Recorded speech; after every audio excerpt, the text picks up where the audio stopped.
삶에서 역사하는 천국의 왕, 삶에서 역사하는 천국의 왕 이런 제목으로 하나님의 말씀을 나누도록 하겠습니다. 우리가 마태복음을 통해서 왕이신 예수님을 살펴보고 있습니다. 아브라함과 다윗의 자손으로 오신 예수님이시고요. 또 나사렛에서 자라시면서 또 그렇지만 베들레헴에서 예언대로 태어나신 왕이십니다. 그분은 우리를 대표해서 세례를 받으심으로 사람의 대표, 그러니까 우리의 왕이시라는 것을 나타내셨죠. 그리고 아담은 실패했지만 예수님은 사탄의 시험을 말씀과 하나님 아버지에 대한 신뢰로 통과하셨습니다. 그래서 그분이 세례 요한의 준비를 받아 이제 이 세상의 왕으로 그 사역을 시작하시지요. 그래서 이제 어제 우리가 본문을 4장을 주일이라 뛰어넘지 않았습니까? 이제 본문을 쭉 어제 본문을 보게 되면 천국을 구체적으로 전파하시는 겁니다. 그 천국 하나님 나라의 왕으로서의 사역을 시작해요. 그래서 이제 제자들을 불러 모으시고 특별히 여러분 이제 어제 본문 중에 4장 23절을 한번 보시면요. 예수님께서 하시는 사역을 세 가지로 이렇게 말씀해요. 4장 23절 예수께서 온 갈릴리에 두루 다니사 그들의 회당에서 가르치셨다. 티칭, 천국 복음을 전파하시며 그래서 이제 프리칭이라고 그러죠. 복된 소식을 전하십니다. 하나님이 너희를 버려두지 않으셨다. 하나님이 나를 보내서 너희에게 이 은혜를 전파하신다. 복된 소식을 전하십니다. 그 다음에 백성 중에 모든 병과 악한 것을 고치신다. 힐링. 그래서 이제 뭐 이 세 가지 사역을 예수님이 이제 구체적으로 이 땅에 천국을 전파하시면서 왕으로서 하시고 그러면서 세례 요한과 어떻게 보면 똑같은 말씀을 전파하세요. 여러분 그거보다 조금 더 앞에 17절을 보세요. 17절을 보시면 이때부터 예수께서 비로소 전파하여 이르시되 회개하라 천국이 가까이 왔느니라 이런 말씀을 하시죠. 세례 요한이 했던 거 똑같은 말씀입니다. 근데 이게 좀 세례 요한은 천국이 가까웠다. 이제 내가 길을 준비하고 예수님이 오신다. 이런 말이라면 이건 무슨 말입니까? 자, 이제 회개해라. 천국이 가까이 왔다는 말은 이제 사실 여러분 예수님이 있는 곳이 천국입니다. 이제 천국의 왕 내가 왔다 이 말입니다. 그러니까 너희 죄를 버려 내가 왔어 이 말입니다. 쉽게 말해서. 내가 왔어. 왕이 왔어. 그리고 진짜 천국이 임하잖아요. 지금 가르치시고 고치시고 전파하시고 하는 이 일들을 통해서 천국이 이루어지고 있거든요. 그래서 이제 오늘 본문은 우리가 흔히 말하는 팔복, 뭐 우리가 작년에 교회에서 암송도 했는데 이게 마태복음 전체 문맥으로 보면 이런 겁니다. 너희가 하나님으로부터 멀어져서 복이 뭔지 모르고 살던 사람이었다. 이 사람들은 지금도 복을 뭐라고 생각합니까? 마태복음을 기록했던 이 당시 사람들은 복을 뭐라고 생각했어요? 로마로부터의 해방이라고 생각을 했거든요. 그게 복이다.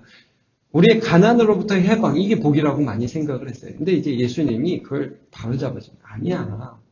죄로부터의 해방, 천국 시민으로서의 입성. 이게 복이라는 거죠. 팔복을 통해서 지금 무슨 말씀을 하고 있는 거냐면 너희의 속에서 죄가 역사하던 사람이었고 하나님과 관계없던 사실은 이스라엘 민족은 이스라엘 민족이지만 모든 사람이 다 죄인이라 이거예요. 하나님과 상관없이 사는 사람이다. 근데 내가 너희들한테 와서 하나님과 평화가 이루어지면서 천국이 임했다. 내가 너희 삶 가운데 들어갔다 이거죠. 내가 너희 삶 가운데 들어가서 너희 심령 속으로부터 역사해서 하나님의 나라가 이루어졌다. 이게 천국이다. 이게 진짜 복이다. 말씀을 해주고 있습니다. 그러니까 여러분 지금 이 팔복을 쭉 보시면 그들의 인생 가운데 어떻게 하나님과 상관없이 살았던 사람들의 삶에 하나님의 역사가 예수님을 통해서 나타나는 것가 나타나잖아요. 먼저 뭐예요? 심령이 가난하다. 그런 자는 천국이 저희 것입니다. 이제 팔복을 구조를 여러분 보시면 첫 번째와 마지막 복을 보시면 그 복 자체가 뭔지가 나오죠. 천국이 저희 것입니다잖아요. 위에 박해를 받습니다. 천국이 저희 것입니다. 이게 첫 번째와 마지막을 보면 천국이 나오죠. 회개하라. 천국이 가까웠다. 천국이 임했다. 이 말씀입니다. 자, 근데 심령이 가난한 게 뭐예요? 하나님을 갈망하는 마음을 주신단 말이에요. 내 죄가 만족이 돼야 살 수 있었던 사람이거든요. 내가 원하는 게 이루어져야 살 수 있는 사람이었거든요. 근데 하나님을 갈망하는 마음을 예수님이 주시는 거예요. 이게 복받은 거라는 거죠. 우리 안에 성령께서 역사하시는 것입니다. 자, 애통하다. 이게 무슨 의미입니까? 그냥 눈물이 많은 복이다 이런 뜻이 아니라고 그랬죠. 이게 회개하랍니다, 여러분. 죄에 대해 아파하는 마음, 그것을 주님 주신다. 하나님이 위로를 해주신다. 너희 속에 하나님이 역사하기 시작한다. 이게 복이다. 자, 그 다음에 온유하다. 온유하다. 이게 뭐라고 그랬어요? 온유라는 것은 타고난 좋은 성품이라는 게 아니라 죄가 꺾인 겸손이라고 그랬습니다. 내 죄대로 살아가던 자가 이게 아니구나. 하나님의 뜻이 이게구나. 아니구나. 성령께서 나를 이기셔요. 그래서 전에 없던 성품들이 하나하나 나타나기 시작합니다. 받은 것입니다. 이렇게 온유한 자는 하나님의 은혜를 주시고 기업을 주신다. 의에 줄이고 목마른 자. 내 의가 아니라 이 썩어질 의, 타락한 나의 삶 가운데서 나타나는 그 의 흉내내는 것, 하나님의 의를 뭘 힘써 자기 의를 나타내려고 하는 그런 것들이 아니라 그리스도를 통해서 주어지는 썩지 아니할 하나님께 인정받는 의를 줄이고 목말라 하는 자는, 그런 자는 하나님의 의가 예수를 통해서 주어져서 배부르게 될 것이다. 날마다 나는 부족하지만 담대함을 얻어서 하나님께 나아갈 수 있게 된다는 말이죠. 이게 성령의 역사가 우리 가운데서 있는 겁니다. 자, 마음이 청결하다. 뭐라고 그랬습니까? 죄 씻음 받은 자.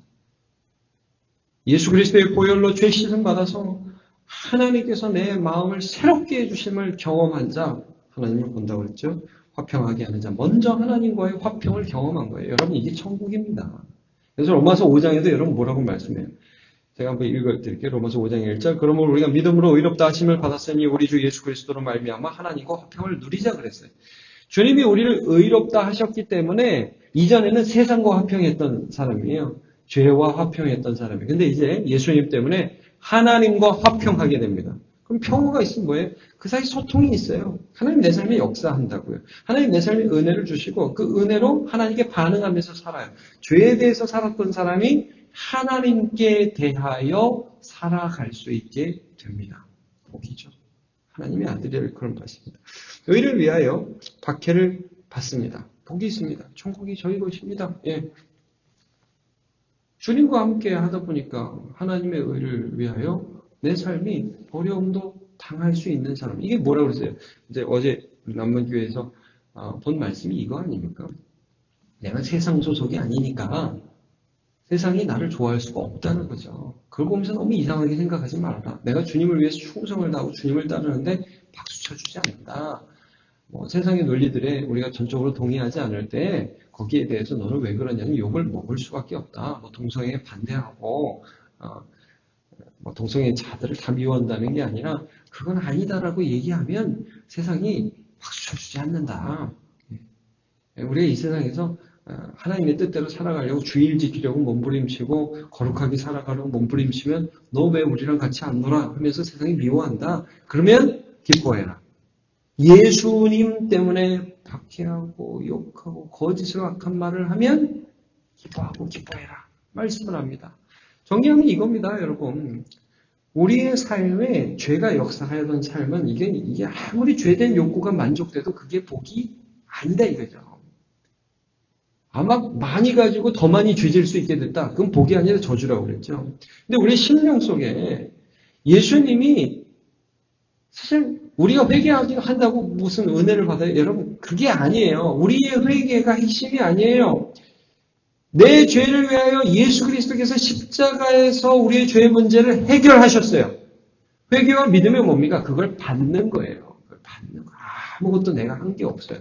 근데 예수님이 하신 것을 받음으로 우리 속에서 성령께서 역사하시면 우리가 천국입니다. 그게 복이라는 거죠. 그래서 여러분 시편 말씀을 또 읽으면 시편 73편 27절부터 18절 무릇 주를 멀리하는 자는 망하리니 음녀같이 주를 떠난 자를 주께서 다 멸하셨나이다. 하나님께 가까이 함이 내게 복이라. 내가 주 여호와를 나의 피난처로 삼아 주의 모든 행적을 전파하리라 그랬습니다. 하나님께 가까이 하는 게 복이라고요. 그게 천국입니다. 자, 하나만 더 읽겠습니다. 시편 84편 10절. 주의 궁정에서의 한 날이 다른 곳에서의 첫날보다 나은즉 악인의 장막에서 사는 것보다 내 하나님 성전 문지기로 있는 것이 좋사오니 그랬습니다. 성전의 문지기? 세상에서 문지기 하면 다 우습게 보죠. 그러나 내가 누구 소속이냐? 누가 내 속에서 일하고 난 누구를 배우고 사느냐? 이게 중요하다는 거죠. 여호와여, 여호와 하나님은 해요 방패이시라. 여호와께서 은혜와 영화를 주시며 정직하게 행하는 자에게 좋은 것을 아끼지 아니하실 것입니다. 만군의 여호와여, 주께 의지하는 자는 복이 있나이다. 그랬습니다. 여러분, 예수님이 우리 속에서 역사하시면 내가 천국이 됩니다. 오늘도 그 복을 받아서 누리면서 천국의 삶을 살아가시기를 예수님의 이름으로 축복합니다. 기도하겠습니다. 하나님 감사합니다. 오늘 주께서 팔복의 말씀을 다시 한번 우리에게 들려주시고 예수님이 우리에게 하신 말씀 회개하라 천국이 가까웠느니라 하신 그 말씀이 어떻게 우리의 삶이 이루어지고 있는가 하는 것을 살펴보게 하시니 감사합니다. 죄가 역사하던 우리의 삶에 예수님이 역사하기 시작하시고 죄를 버릴 힘을 주시며 의를 따라갈 힘을 우리 속에서 오늘도 베풀어 주시고 은혜로 이끌어 주시니 감사합니다. 하나님 오늘도 살아가야 합니다. 주님의 은혜를 붙잡고 살아가게 하시고 기도할 때에 우리의 심령 가운데 갈급한 마음 허락하여 주옵소서. 기도의 제목을 우리의 심령에 주시고 하나님의 뜻이 이루어지게 오늘도 이끌어 주옵소서. 한 주도 믿음으로 승리하기를 간절히 원하고 예수님의 이름으로 기도하옵나이다.